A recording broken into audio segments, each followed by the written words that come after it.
There should be a news post there. There should also be a Update 6 highlights article that you can read, so do take a look at that over on our forums or on Steam or whatever. And Fran from the community team has been very, very kind to throw those links out in the chat already.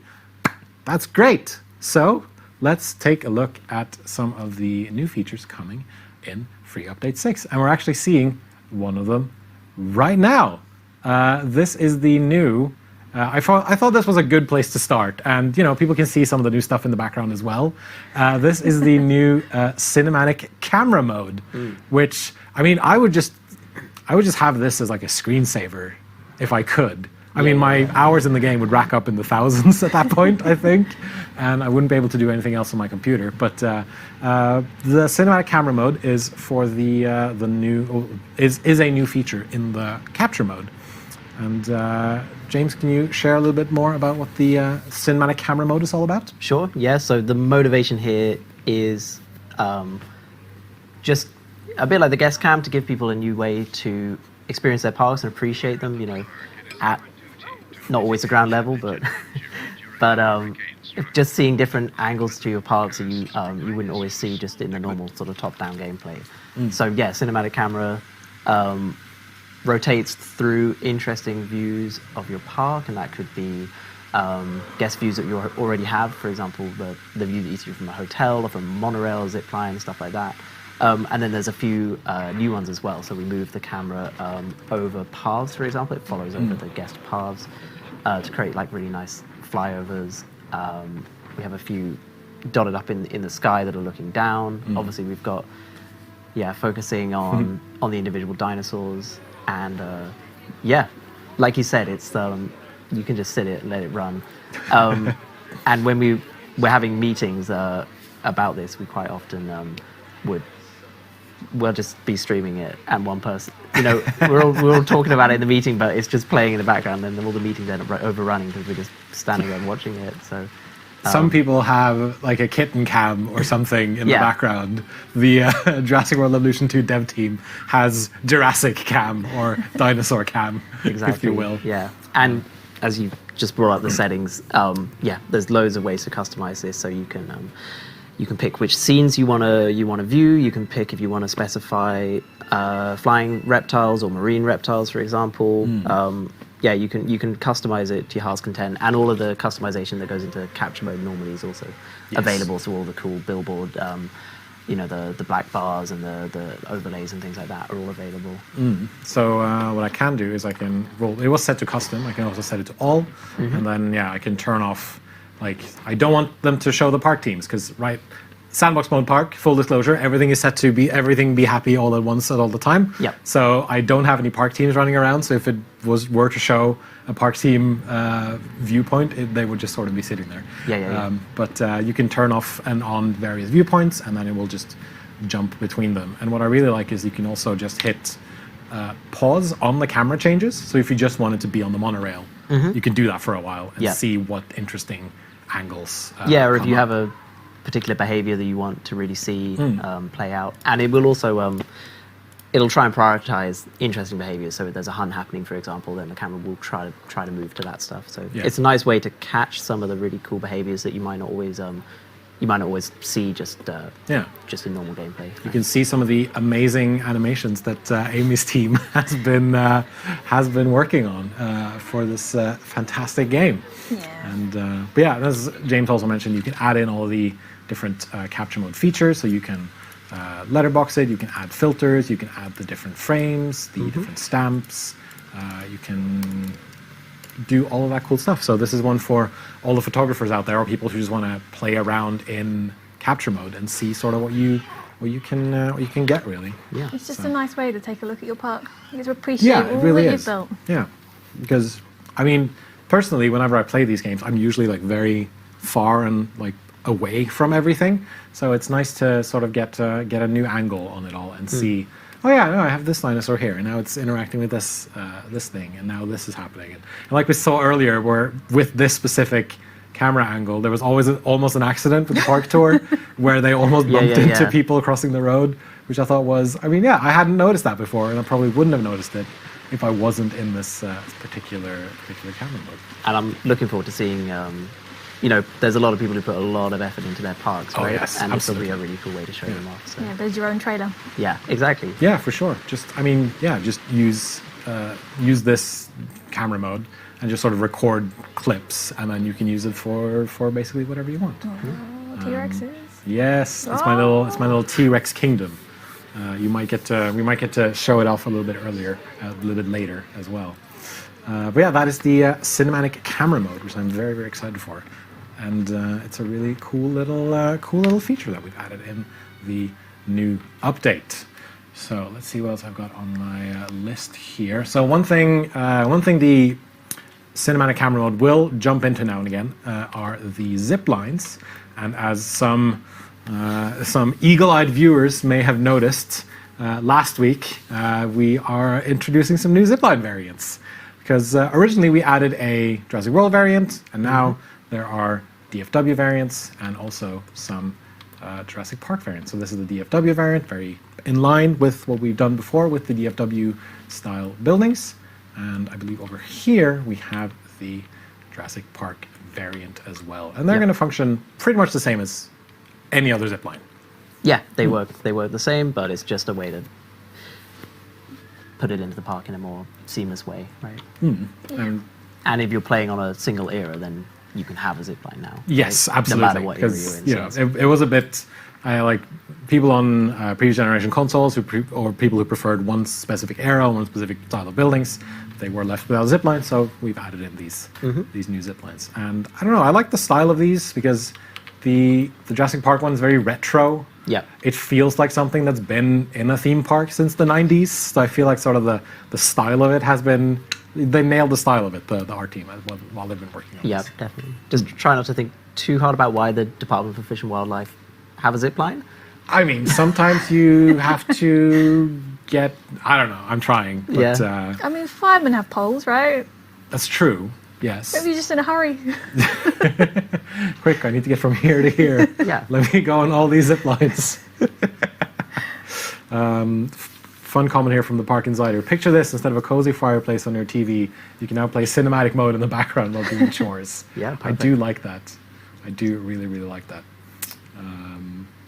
So I think the new zip lines are really, really fun, and it's another thing that people were very excited about. But I think the sort of main thing that everyone wants us to show are the new type of detached viewing galleries. So let's first talk about the new viewing dome. Why don't you take it away, James? Sure. So it's a new, like you said, it's a new type of viewing gallery. And the cool thing about these is that you place them directly into the middle of an enclosure, right? So, and once you've done that, you can connect them. You can connect them directly to a path using a tunnel. So they're sort of detached from the path. And yeah, we've got the two types: the viewing dome, which you can see there, and also the viewing log from the original Jurassic World. So you can recreate that. I was going to try and see if I could get a dome viewing gallery view. You could I need to turn just off click my on it and view ziplines. it directly as well. Yeah, that's true. I can do that. The old-fashioned method. Old-fashioned method. Just go We're through so everything. used to the cinematic camera now. Yeah, I just like it. But yeah, no, the viewing dome, as you said, it's a dome that you can then place directly into the middle of an enclosure, kind of similar to the research outpost from Dominion Yeah. Bison expansion. Yeah, definitely. But more flat along the ground and just, a single building. But I think it's a really cool little addition because, it offers a different view of things. Yeah, it's a way to get up close and personal So with it. close, don't you? yeah. Cool thing with the log as well is that certain dinosaurs that are small enough can actually walk underneath it as well. Ah, that's so cool. Yeah. Yeah, and pteranodons will perch on them. That's Pterosaurs. that was going to be my next point. The fact that the the viewing domes and viewing logs can also be placed inside your aviaries. Oh, yeah. And as Amy mentioned, the flying reptiles can perch on them, which I think is a really neat little feature as well, because it makes the whole thing feel more alive and more of a part of an ecosystem and all that stuff. And you mentioned, James, that these will connect up to special buildings. So essentially, you place down either the viewing gallery or you place down the entrance building, and then you connect them up with a tunnel similar to the Hyperloop and other things of that nature. So and these can also, of course, be entered in guest view. So if you're walking around in the guest view, you can just walk up to it, and then you're inside. Mm-hmm. And you can also place these. They can be placed generally fairly far away from each other. Of course, there's a limit. Yeah, there's a limit because we want to sort of still. You have to think about your layout of your parks still, right? Mm-hmm. We don't want to completely break the game with these, but yeah, they're quite generous. You can make a sort of hub area and then go out into a large sort of safari-style enclosure if you want to do it that way as well. Yeah, definitely. I saw there was a question if there was going to be different domes for different eras. The dome itself is going to be the same, but the entrance buildings, the remote viewing gallery entrance, are going to look different and are era depending. So we've got one for Jurassic Park, one for DFW, and one for Jurassic World, which are styled after the existing era buildings already. Yeah.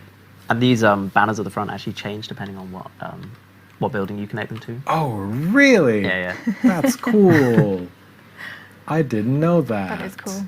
So that is the viewing domes. I have, of course, seeing as we are now introducing viewing logs, I had to make the T-Rex Kingdom.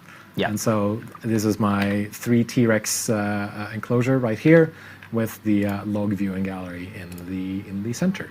And much like with the other viewing galleries, you can switch between the different viewpoints and look around them as you visit them as a guest.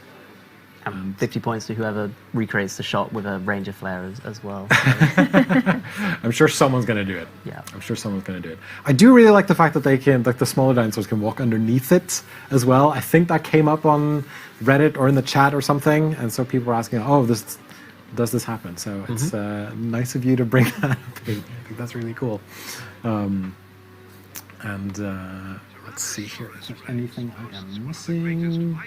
But yeah, no, any aviary, any enclosure, these new vlog viewing galleries can just be placed right in there. And yeah, they're a really cool, nice little addition. Hold on a sec. Let me just check my notes real quick.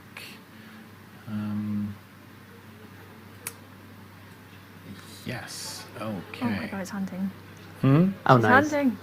Oh, there's a hunt on. Ah, she got it. Get that goat. Right, we talked about the log viewing gallery, we talked about the dome viewing gallery. I can probably show off the UI when you place them. Obviously, they're in attractions. Just mentioned that if you choose all eras in sandbox mode, they will appear in the Jurassic World menu. But when you choose them, you can then choose between the different remote viewing entrances, and then this is what the UI looks like. So it's a simple manner of just placing it down somewhere. Oop, don't go outside the buildable area. And then you can also see. You've got so much buildable area. I've got so much buildable area, you wouldn't believe it. And then you can also see what the viewing range is on these. So the log obviously has has 2 conical areas, and then the dome itself is. Oh, I'm just gonna. It's our first bow tie shaped viewing zone. Yes, I think it's kind of cool. I'm not gonna lie. And then this one is just at once. A dome. One side, one the other. Yeah, exactly. Just make like a T shape, and then you're good. And then, of course, the dome has a circle area. And what's great about the entrances as well is that they will, much like the zip lines, they should, if I can find one of the entrances, they will automatically connect up to fences as well. Yep. Which I think is just a really cool little thing. All right, what else can we briefly discuss here before we move on? So yeah, like James said, I have a lot of buildable space. So one of the things we announced for this update was something we called it square levels, which unfortunately I think confused some people. So apologies. What we mean by square levels is square maps. And what we mean by that is we mean square versions of the maps that we have. And I am on one of those square versions right now. This is the furthest I've been able to zoom out on this particular map here. And just to show you how big this thing is, this is a corner of the map. And then we continue, and we continue, and we continue. And that is the size of the square tropical map. Yeah. So for all you park builders out there, this is a literal square that you can build on, and it is quite sizable. Like the buildable area stretches to about here, I think. That's it. Every dinosaur in the game, in one Yes. park, everywhere, whole map.